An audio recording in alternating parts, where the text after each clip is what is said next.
Ровно 31 год тому назад, 4 июня 1992 года, Верховным Советом РСФСР был принят закон об образовании Республики Ингушетия в составе России.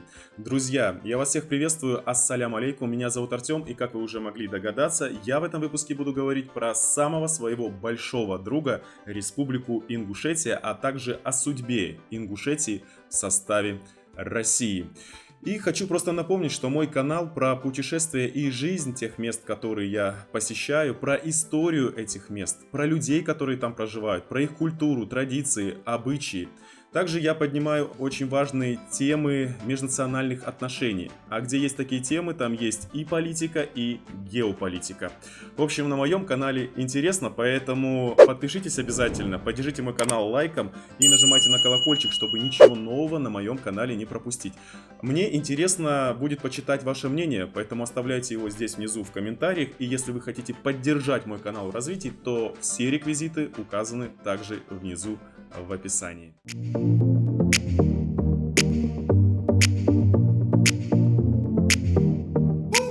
И, пожалуй, этот выпуск я начну с очень важного факта. Да, Республика Ингушетия в составе современной России после распада Советского Союза находится ровно 31 год. Но свою государственность Ингушетия получила ровно 99 лет тому назад. То есть на следующий год, в 2024 году, Ингушетия будет праздновать столетие со дня своей государственности. Поэтому не нужно искажать факты, вещи нужно называть своими именами и историю переписывать не нужно. И вот почему. Ингушская автономная область была образована 7 июля 1924 года из упраздненной Горской АССР. Центром области был назначен город Владикавказ, который не входил в состав области, имел статус автономного города и являлся также центром Северо-Осетинской автономной области. Ингуши до сих пор называют Владикавказ как Буро, потому что этот город имел прямое отношение к ингушскому народу, потому что он являлся их областным центром. С 16 октября 1924 года Ингушская автономная область в составе Северо-Кавказского края. А 15 января 1934 года Ингушская автономная область была объединена с Чеченской автономной областью в Чечено-Ингушскую автономную область. Друзья, давайте вместе с вами обратимся к закону от 4 июня 1992 года об образовании Республики Ингушетия в составе Российской Федерации. Что в нем написано? Слушайте внимательно. Рассмотрев законодательное предложение президента Российской Федерации о преобразовании Чечено-Ингушской Республики в составе Российской Федерации, Верховный Совет Российской Федерации постановляет. Статья 1. Образовать Ингушскую республику в составе Российской Федерации. Вопрос о Чеченской республике решить после урегулирования кризисной ситуации в республике. Статья 2. В целях реализации закона РСФСР от 26 апреля 1991 года о реабилитации репрессированных народов Государственной комиссии, образованной правительством Российской Федерации, осуществить подготовку правовых и организационных мероприятий по государственно-территориальному разграничению, учитывая при этом интересы казачества и возможность расширения его самоуправления в составе Ингушской республики, а также интересы национальных меньшинств, решить иные вопросы, связанные с образованием Ингушской республики. Решение всех спорных вопросов осуществляется в соответствии с Конституцией и законодательством Российской Федерации. Статья 3. Назначить выборы Верховный Совет Ингушской Республики, Президиуму Верховного Совета Российской Федерации с учетом мнения представителей Ингушской Республики, определить порядок и сроки проведения выборов. Статья 4. Установить для решения вопросов, связанных с образованием Ингушской республики, переходный период до марта 1994 года. Закон был подписан президентом Российской Федерации Борисом Николаевичем Ельциным в Москве в Доме Советов России. Только я не могу понять одного. Почему за 31 год, когда есть вся правовая и законодательная база в руках у ингушей, до сих пор не исполнен закон о реабилитации репрессированных народов, который упоминается в этом законе? Почему до сих пор Те земли, которые были незаконно переданы после депортации ингушей в Среднюю Азию, не вернули. И кто этим вопросом будет заниматься? А можно сделать ингушам большой подарок на столетие их государственности и вернуть им все их исторические, исконные земли. Я говорю про пригородный район.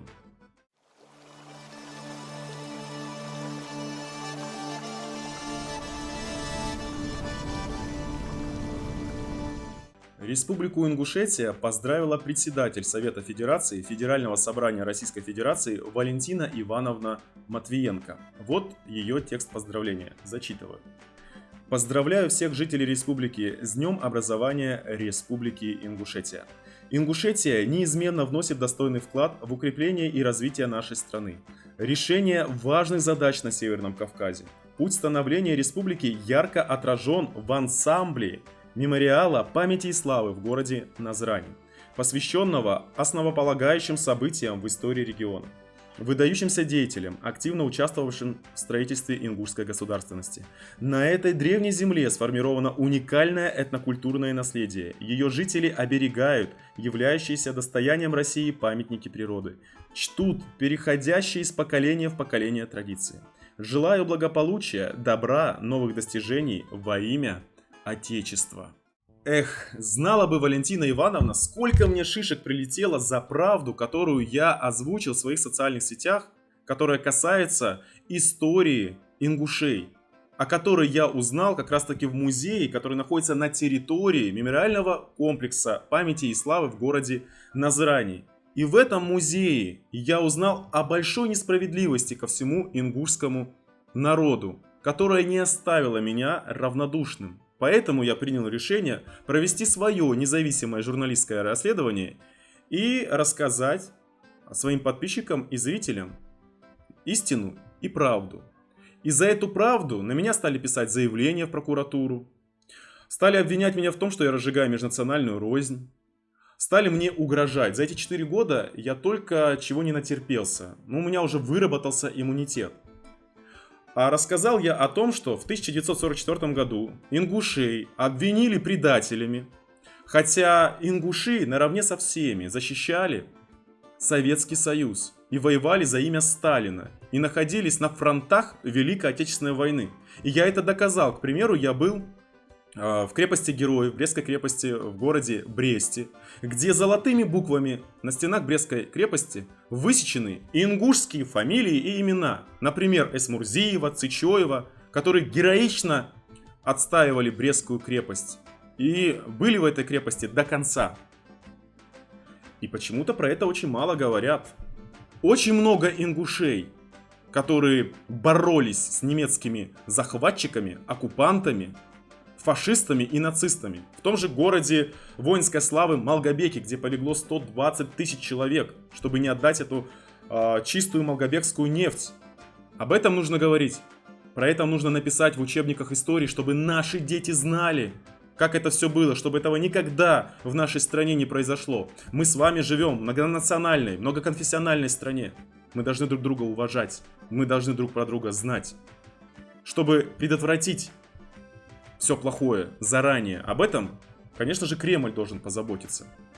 Так вот, когда ингушей, якобы за предательство, которого не было, это просто был повод и причина, депортировали в Среднюю Азию, в Казахстан, в Сибирь, в Киргизстан, их земли взяли и передали в другие республики, в Грузию и в Северную Осетию. Но после того, как умер Сталин и к власти пришел Хрущев, в 1956 году Хрущев полностью снял все обвинения с ингушей и разрешил им возвращаться на свои родные земли.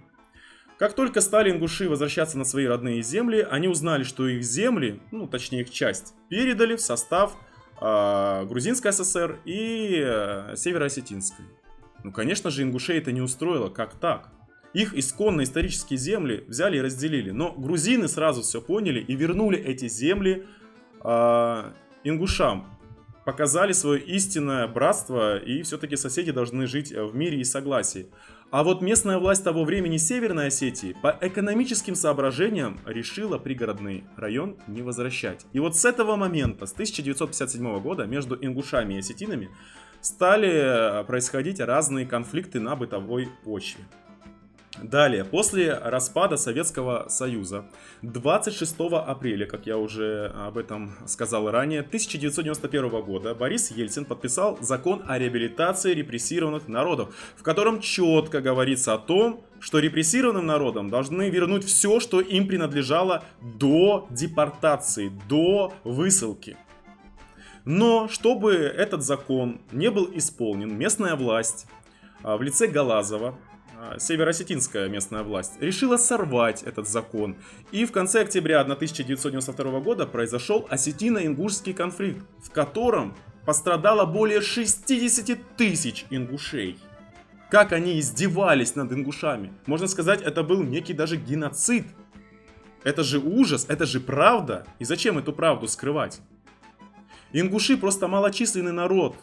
И, соответственно, про них мало кто знает. Вот поэтому мой выбор пал на Республику Ингушетия. Я все делаю в своих интересах, потому что они нуждаются в этом внимании. Они нуждаются в огласке всех тех событий и всей той несправедливости, которая с ними происходит с того момента, как они только добровольно вошли в состав России. Ну так же нельзя, они с нами не воевали, да? Они с царской Россией не воевали, добровольно вошли. Мудро поступили, никогда они не предавали Россию. И сегодня их парни, я знаю многих таких, находятся на специальной военной операции. Находятся.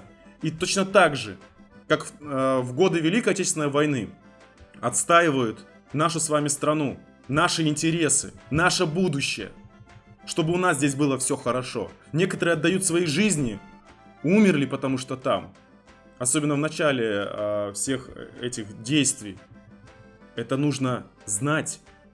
И за это нужно сказать спасибо Баркал, Сахалт, ингушам за то, что они не отвернулись от России, от Кремля в тяжелые и сложные времена для нашей с вами страны и не стали провоцировать. И там, я не знаю, устраивать очередную, как говорится, очередную независимость от России, как это делают некоторые провокаторы, находясь в Турции, в Стамбуле. Но их найдут, их накажут. Так вот. В итоге ингушам их пригородный район не вернули. Но есть же закон об образовании Республики Ингушетия в составе России и есть закон о репрессированных народах. То есть вся законодательная правовая база в руках у ингушей. Осталось только мирным путем решить этот вопрос и вернуть все то, что принадлежит ингушам. И все, поставить точку. И наладить межнациональные отношения внутри нашей с вами страны между ингушами и осетинами. И все, вопросов больше нет. Вот поэтому было бы здорово, если бы Валентина Ивановна посмотрела этот ролик и как-то бы подняла этот вопрос на государственном уровне. И я думаю, что власть в Северной Осетии пойдет навстречу, потому что все уже устали от этих конфликтов. Но историю нужно знать. Колыбель на равнине у ингушей находится как раз таки в пригородном районе. Тарское, а ранее до депортации это село носило название Ангушт. Именно в этом селе был подписан договор, кстати, Гюльденштейн, свидетель, о добровольном вхождении ингушей в состав Российской империи. Более 250 лет тому назад. Именно от названия села Ангушт русские стали, как и грузины, называть ингушей ингушами. Появился этноним. Это же правда. И я про это буду дальше рассказывать, и никто меня не остановит. Потому что для меня очень важно, чтобы на Кавказе был мир. Для меня лично, я не знаю, как для вас, Кавказ является опорой Российской Федерации, моей страны. И мне, как русскому по своей национальности, это очень важно. Это наша крепость, потому что мы граничим с другими государствами. И Кавказ может принять удар в случае, не дай бог, конечно, там Третьей мировой войны, либо какого-то конфликта. Одними из первых. И там люди должны жить лучше, чем в Центральной России и так далее. Я считаю, все, кто живут на границах, должны жить лучше. Эти границы должны быть укреплены. Там люди должны быть настоящими, истинными патриотами. А вот чтобы на Кавказе был истинный патриотизм, там просто нужно восстановить справедливость. Те же ингуши многого не просят. Просто они хотят, чтобы вернули их исконные, исторические, родные земли. И, как говорится, в праздновании Республики Ингушетия, что они 31 год находятся в составе России, я хотел бы пожелать, чтобы к ингушам была восстановлена та самая справедливость. Дай Бог, и Бог меня услышит, потому что ингуши это заслуживают, как никто другой. Ну а теперь о позитивном. Я хотел бы рассказать про ингушский флаг и что же он обозначает. Потому что это один из самых красивых флагов на территории Российской Федерации, который я видел. Он, правда, очень яркий. И для тех, кто не знает, да, я вам расскажу, что значит зеленый цвет, белый цвет и вот этот замечательный символ. Белый цвет, занимающий большую часть полотнища флага, символизирует чистоту помыслов и действий. Зеленый олицетворяет пробуждение природы, изобилие и плодородие земли Ингушетии, а также выступает как символ ислама, который исповедуют ингуши. Красный цвет олицетворяет нелегкую многовековую борьбу ингушского народа против несправедливости за право жить на земле своих предков в мире и согласии с соседними народами. Солярный знак символизирует вечное движение Солнца и Земли, а также взаимосвязь и бесконечность всего сущего. А в центре этого флага красуется солярный знак, как символ вечного движения, как символ того, что ингуши были, ингуши будут всегда. И никто их никогда, ни в какие времена, во что бы то ни стало, не выгонят со своих родных земель. И еще раз я хотел бы пожелать ингушам процветания, стабильности и, самое главное, справедливости. Друзья, я не устану повторять из раза в раз, что лично мне не безразлично на судьбу ингушского народа. Говорить о проблемах в моей, в нашей стране – это наш, это и мой гражданский долг. И то, что на моем канале есть отдельная ветка про Республику Ингушетия, то это лично мой выбор. Я делаю все в своих интересах. И самое главное, мне за это никто не платит, не дарит каких-то дорогостоящих подарков. И никто меня не заставляет говорить про Ингушетию. Я все делаю сам. И если вы хотите поддержать мой канал, то прямо сейчас поставьте лайк и подпишитесь на мой канал. Оставьте свой комментарий, поделитесь своим мнением здесь внизу под этим видео. Ну а если у вас есть возможность помочь в развитии моего канала, то вы можете задонатить и отправить мне добровольное пожертвование. Я никого не заставляю силой. Это, как говорится, ваш жест доброй воли. И за любую поддержку я говорю огромное спасибо, Баркал и Сахалт.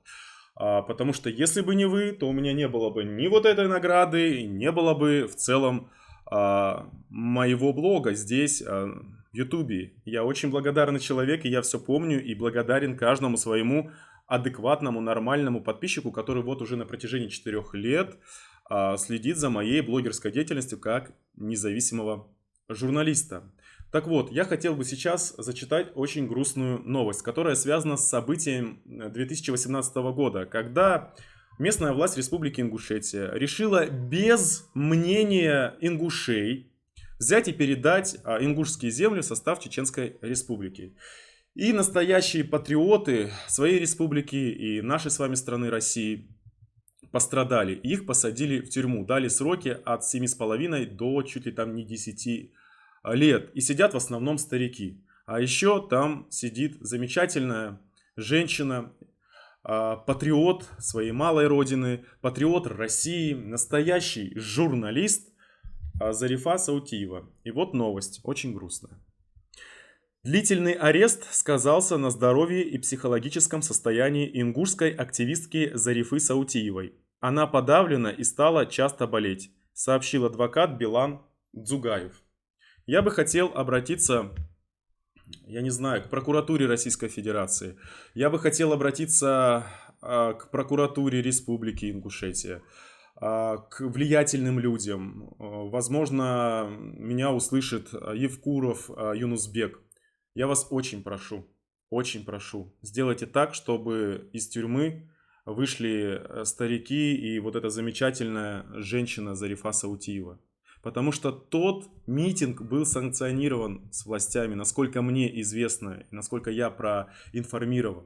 Я вас прошу, ради Бога, ради Аллаха, я не знаю уже, как обратиться, отпустите, пожалуйста, хотя бы под домашний арест Зарифу Саутиеву. Но она же женщина, а женщин наших нужно ценить, уважать, любить и носить на руках. Ну, у каждого из нас есть мать. Есть бабушки, сестры и так далее. Ну неужели вам не жалко ее? Ну почему вот такая несправедливость? Сделайте ингушам, которые пострадали от того, что они действительно показали свою патриотичность, подарок. И освободите их. Ради Бога. Аминь. И в завершении этого выпуска я еще раз вкратце хотел бы рассказать о том, как я подружился с Республикой Ингушетия. Это произошло в конце апреля 2019 года, когда по приглашению мамы моего лучшего друга я впервые приехал в Республику Ингушетия, в город Карабулак. На следующий день, на утро, его мама посоветовала меня сразу повезти в горную часть Республики Ингушетия, в колыбель всех ингушей, в Джейрасский район, где я и увидел величественные, красивые ингушские башенные комплексы. И ничего подобного до этого момента времени я в мире не видел. А на тот период времени я уже посетил 29 стран и сотни городов по миру. Я видел Китайскую стену, Эйфелеву башню, Колизей и так далее. То есть я уже был разбалованный. И в принципе, что меня могло еще удивить? Но вот Ингушетия запала мне в душу, понимаете, попала в самое сердце, и мне там очень понравилось. Это искренне, это правда. Но все бы ничего, если бы я на обратном пути не захотел как раз таки посетить мемориальный комплекс памяти и славы в городе Назрани, где мое внимание привлек большой паровоз. А так как я вырос на Алтае, в городе Барнауле, в селе, ну, село у нас современное, и оно входит в черту города, недалеко от моего дома, в общем, в Сосновом Бору, проходила железная дорога. И я очень любил туда ходить и провожать поезда. И, в принципе, мне нравится перемещаться поездами. И я хотел поближе подойти. В итоге, конечно же, я попал на территорию мемориального комплекса, и там увидел музей, который находится в башенке, да, и решил тоже его посетить. И именно там, как вы уже узнали, я узнал всю правду. И я учился на журналиста. И я сам как правдоруб, понимаете, и слишком все прозрачно делаю, что касается моей блогерской деятельности, поэтому у некоторых моих подписчиков и зрителей вызываю сомнения и подозрения, почему так все честно. Что-то здесь не так, да, ну я так воспитан, вы уж меня простите, я не хочу врать и обманывать. Все, я просто решил поделиться правдой. И статья 29 Конституции Российской Федерации позволяет мне работать с официальной информацией. Про ингушскую культуру, традиции, обычаи я узнал не только от людей, понимаете, которые там проживают, от уважаемых людей, как Иса Аюпович Кадзоев, как Саражудин Погоров, здоровья им, как Нурдин Кадзоев, которого, к сожалению, уже нет в жизни, он ушел от нас. Я узнаю от многих тех же ингушских, русских, французских, немецких авторов, историков, кавказоведов, исследователей и так далее. Кстати, в моей руке, я считаю, самая главная книга, которую должен прочитать вообще каждый уважающий себя ингуш, это «Из тьмы веков», которая была написана Идрисом Базоркиным. Вот именно из нее я узнал о жизни в горах всех ингушей, как это все было. Здесь главный герой Калой, и в принципе это роман, я думаю, что всем это будет интересно. Про осетино-ингушский конфликт, да, я узнал от Исы Аюповича Кадзоева. Про митинги в Грозном, которые были, да, вот, в 70-х годах, я узнал от Нурдина Кадзоева. Ну а про быт, культуру, традиции, некоторые обычаи я узнаю из интервью разных людей-ингушей по своей национальности, да, вот, которые публикуются в журнале «Наши лица». Вот, кстати, ингушский орнамент, про который я тоже много раз рассказывал. Вот такая красота. А еще на день рождения мне подарили замечательную книгу, про которую я много-много раз уже рассказывал. Тимура Агирова «Горная Ингушетия». Она иллюстрированная, и здесь изображены абсолютно все башенные комплексы. И есть QR-код, который можно камерой вашего смартфона навести, и у вас появится на экране тот или иной башенный комплекс, либо достопримечательность в Республике Ингушетия. Это очень ценный подарок, потому что издание ограничено было, немного было экземпляров, вот, и я эту книжку очень ценю. Вот и все. Никто меня не подговаривал, я сам все изучаю. А еще у меня очень много разных документов, исторических справок и так далее. По возможности я буду с вами делиться. Поэтому не нужно думать про меня что-то левое или плохое.